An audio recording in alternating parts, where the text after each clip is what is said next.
What's up? You're in the kitchen with Chef ChefCarlaAndrea, and today I'm going to show you guys how to make a simple keto lasagna casserole. I'm going to put my spin on it and show you how to get down in your kitchen. All right, what's up, cameraman? We're going to do my favorite part, the rundown of the ingredients, the mise en place. But before we get into that, I want you to pan over here to the oven where I had it set at 375 already. Let's bring it on in. We have a jar of organic tomato basil marinara. We have a half a pound of 4 cheese blend, which is Fontina, Asiago, Parmesan, and Provolone. We have a pound of whole milk ricotta. We have a pound of mozzarella. I have 5 chicken breasts in here, and then right here I have 1 tablespoon of onion, garlic powder, Italian seasoning, and I have 1 teaspoon of red pepper flakes. And like always, we are going to add our salt in sparingly and to taste. And I have a bunch of basil right here, 8 leaves, and I have 7 leaves back here. I separated the two, and I'll show you guys why in a second. And I have some fresh garlic and avocado oil. So the first thing that we're going to do is we're going to get the marinara into the pan so we can let it simmer a little bit. We're going to put it on 3. Dump it in here.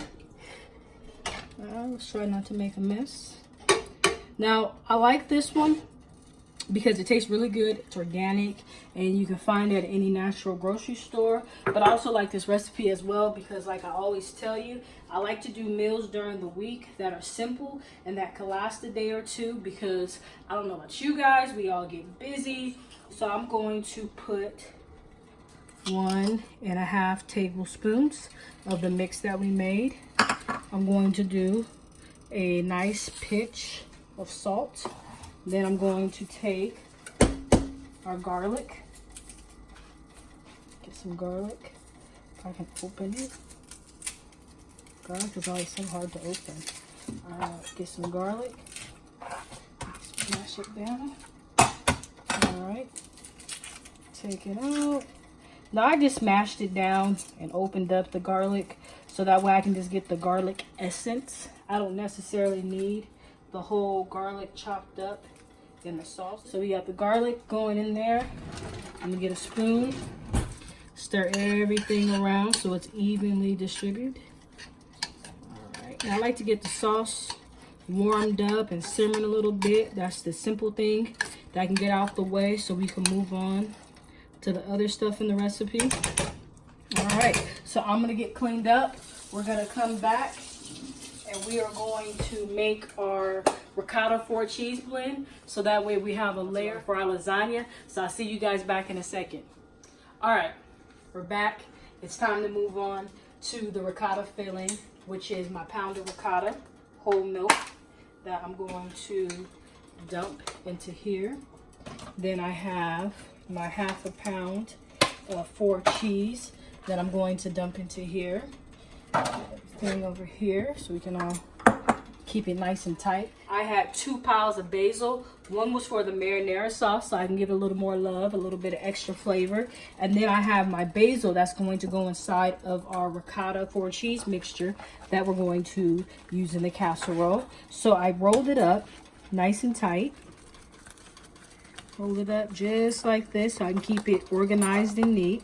And then I'm going to make little chiffonades of the basil so I can add it into the 4 cheese mixture. Nothing too big. We don't want it chunky. We just want nice little small basil chiffonades. Just like that. And then once you start getting down to the end and it starts coming loose, then that's when you just kind of redo it again. Remember, keep your fingers out the way. Alright, there we go. Get this out the way. We're going to add this in to the mixture. Then we're going to take a little bit of garlic. I have 3 cloves of garlic that we're going to chop up and add in. Let's get the skins off. It's a stubborn garlic today. Usually I always get the pre-chopped garlic from Whole Foods, but I think everyone has caught on to my idea because I went into my local Whole Foods and I went from having plenty of containers to choose from to now there being 0 things of garlic. So I'm happy that at least we're using fresh garlic and we care and we're thinking about our flavor balance and profile in our dishes. So, if nothing else, I know we're getting some good flavorful meals. All right, so that's good. I just did a rough chop on the garlic. There you go. Get that all in there. Rinse my hands off. I'm gonna come back, get my spoon, and mix everything together. Just incorporate it real well.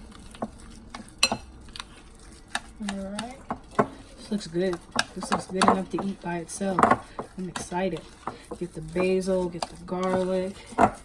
Now I'm going to come right here and take 1 tablespoon of the spice mix that we made. The garlic, the onion, the Italian seasoning, the red pepper flakes. We used it throughout. So far we put it in the marinara. We have it in our ricotta cheese mixture. Alright. Now I'm going to add just a little bit of salt. Alright, I'm going to add a little bit of pepper. Alright.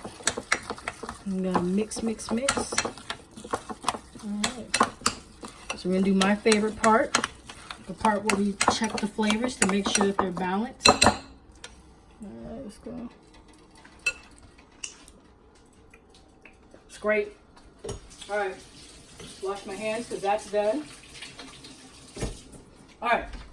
So, we got the ricotta done. We got the marinara simmering. So now the next thing and the only thing left for us to do is to start breaking down our chicken breast so we can brown it off and get it all in the oven. So I'm going to clean up my area and I'll see you guys back in a few minutes.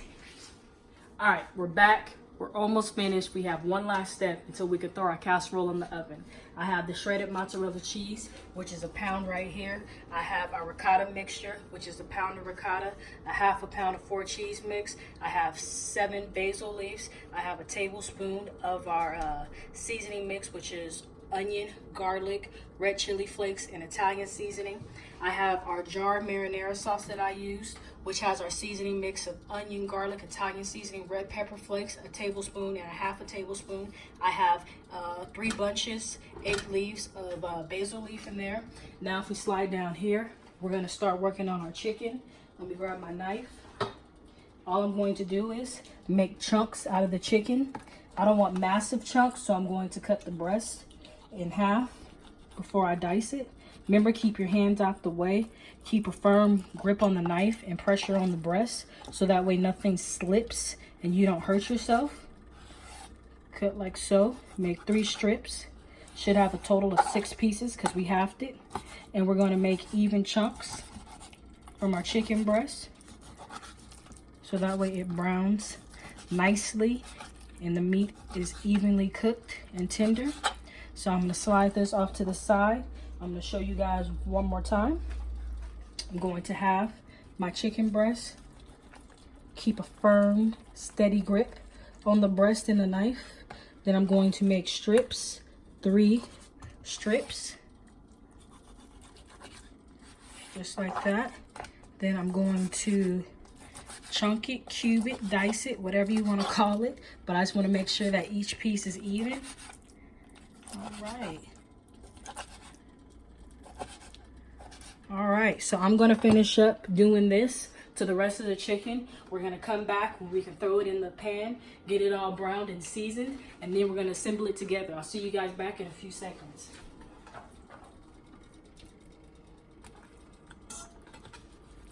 All right, the chicken's all diced up, ready to go. Pan's heating up. I wanted to show you guys this little cake pan that we're going to throw everything in. We're going to layer some sauce in the bottom. We're going to put some chicken, put some ricotta on top, put some more sauce, and then put the mozzarella and throw it in the oven.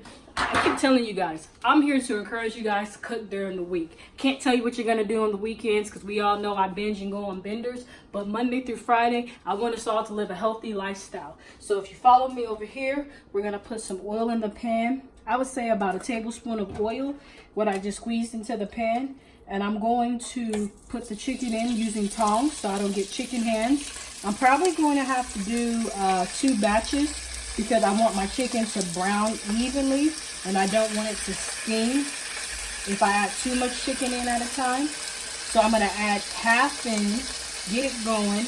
When that's finished, I'm going to add in the other half, and then we will be officially ready to start assembling. I'm going to take half a tablespoon of our spice mix and season it over it. Gonna add a little pinch of salt and a little pinch of pepper. Gonna take the tongs, move everything around freely, pick up any seasoning that fell into the pan so that way it can brown. And I'll see you guys back in about 7 minutes when the chicken has been browned and is ready for batch 2. Alright, we're back. The first batch is finished cooking. It's been exactly 7 minutes. I'm going to take the first batch out and put it into our bowl. Put it all in the bowl. Whew, it smells good. It's got some nice color on it. I see the red pepper flakes. I see the seasoning. I see it all on here. I love it. I'm excited. It's going to be real flavorful. The meat's going to be tender and juicy. Alright. So I'm just going to get a wee bit more oil in here. Not too much. Then I'm going to add in the rest of the chicken. Oh, a little mess. Now I'm keeping it all in one big pile because I have to season this batch. So it's easy if I just keep it all together and then move it around. So I'm going to take the remainder of the seasoning, put it all in there. Then I'm going to get my pinch of salt, my pinch of pepper. Then I'm going to do like I did with the first batch and move it all around. Get all the chicken all on the seasoning.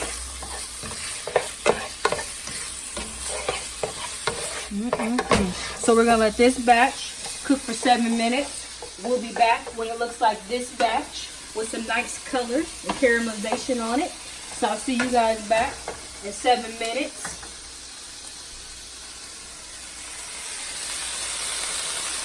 Alright, we're back. The second batch of chicken is now finished.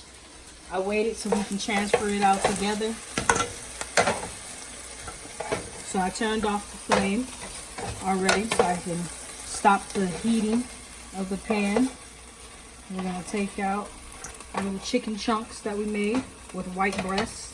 I mean, you could use thigh.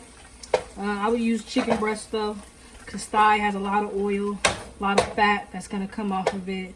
And then it's going to be a little gelatinous because we're not going to bake this dish for a while.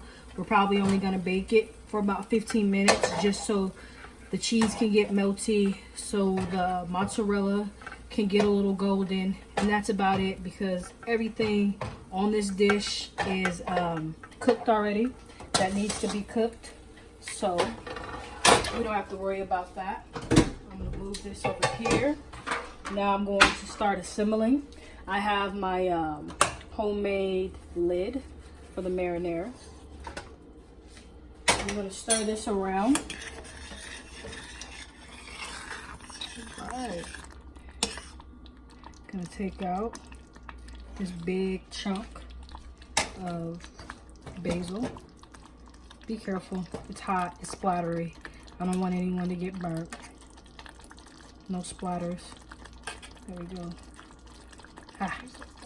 So hot. I just made a mess. Cameraman told me to use a fork. I'll use a fork. Sorry about that, guys. Should have used a fork in the first place. Alright. So you have to got that all out. I'm going to pour half of the marinara in here. Get it moved around. Alright. Pour just a little bit more. Alright. There we go. Get it moved around. There we go. Alright. Now I'm going to take our chicken that we cooked in batches. All right. Put that all over it. Gonna move it around with the same spoon that I can't seem to put down. All right. So now I'm gonna slide past the cameraman and I'm going to get our ricotta mixture and I'm going to dollop it on so it's spreadable. This is gonna be so good. All right. Make sure you get all the ricotta. All right, so now I'm just gonna spread it. You can use a spoon, makes it easy. Just like this. Spread it all over. You see how the chicken's just in dices and you can literally come in with a spoon and just scoop up how much you need. And you can make it with a side of vegetables, some asparagus, green beans, kale, spinach, whatever you want. Any vegetable that is low in carbs, you can eat. So now I'm going to take the last bit of my sauce and pour that all over. Get a spatula and make sure we get all the sauce out.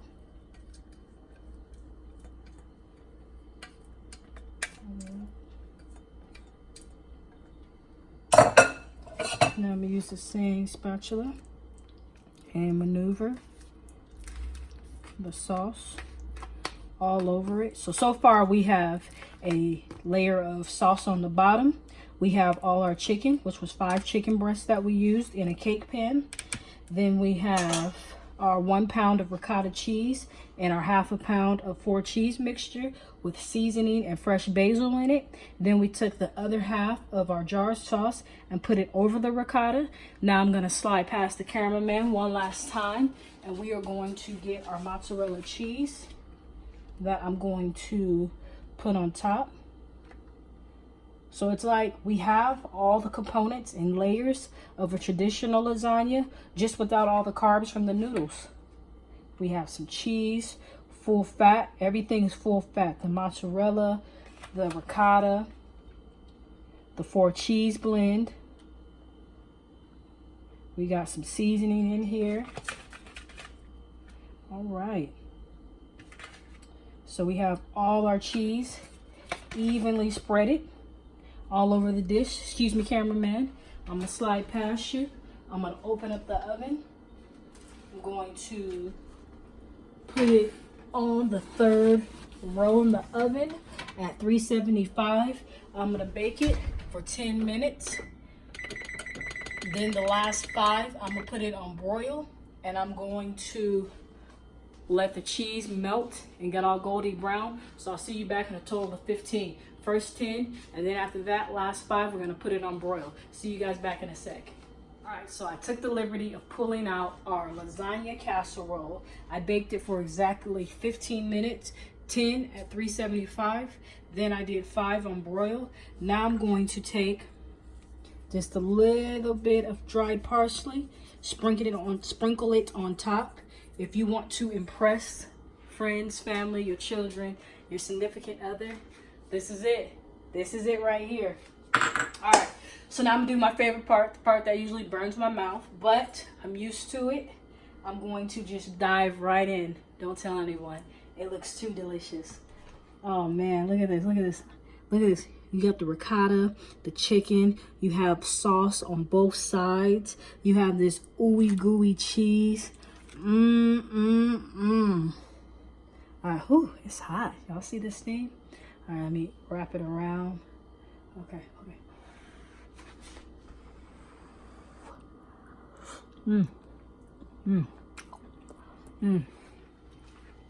So good. Juicy. Chicken's moist, tender. I get the creaminess from the ricotta, but it's not too much because the acidity from the tomato sauce is cutting it. I get this nice crispy exterior from all this nice golden mozzarella. And the beauty of this dish, it looks like it took me all day. but it only took us 35 minutes to make it. I timed myself, and I love it. This is something you can do during the week or on your off day. You can still make it look like you spent so much time in the kitchen. Please like, subscribe, share, and like always, thank you for letting me in your kitchen. And please like, subscribe, and share. See you guys next time.